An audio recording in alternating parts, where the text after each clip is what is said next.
उत्तराखंड से नेपाल तक हिल जाएगी धरती, इतनी बड़ी भविष्यवाणी से मचा हाहाकार। एक वैज्ञानिक ने किया भूकंप को लेकर बड़ा खुलासा, कोई सड़क नहीं दिखेगी, चारों तरफ पानी होगा।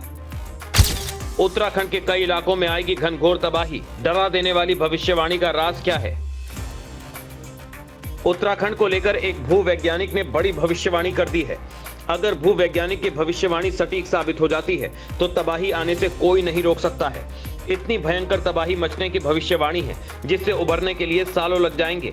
चारों तरफ हाहाकार होगा, जो लोग समय रहते निकल लेंगे उन्हें रास्ता नहीं मिलेगा, क्योंकि जो भी रास्ता होगा वो सबको आगोश में ले चुका होगा। पहाड़ों पर तबाही की भविष्यवाणी पहली बार नहीं है, इससे पहले भी कई बार ऐसा अनुमान लगाया जा चुका है।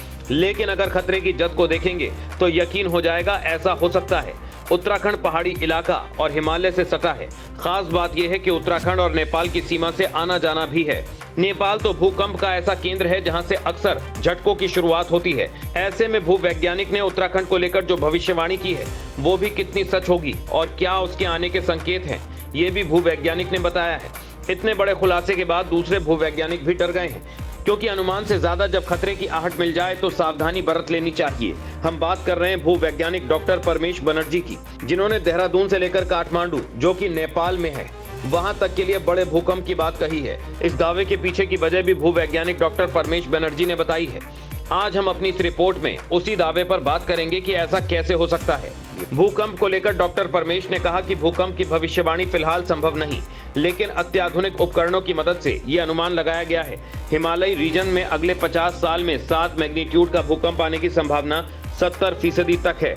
ज्यादा सटीक भविष्यवाणी के लिए हमें जापान से सीख लेनी होगी।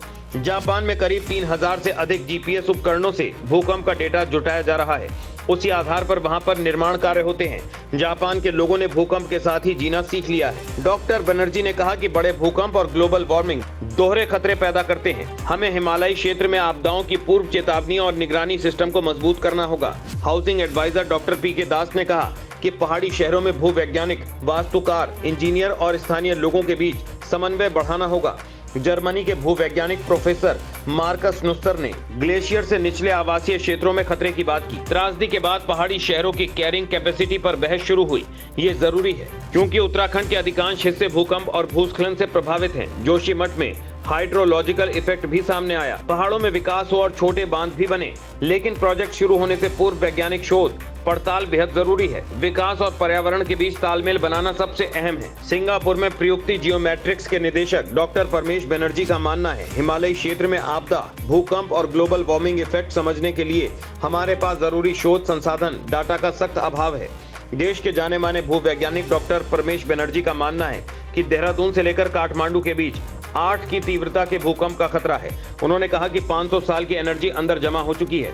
आपको बता दें कि उत्तराखंड के कई हिस्सों में भूकंप के झटके लग चुके हैं। खास तौर पर जोशीमठ में जो जमीनों का धसाव आया, वो मंजर आज भी लोगों को डरा रहा है।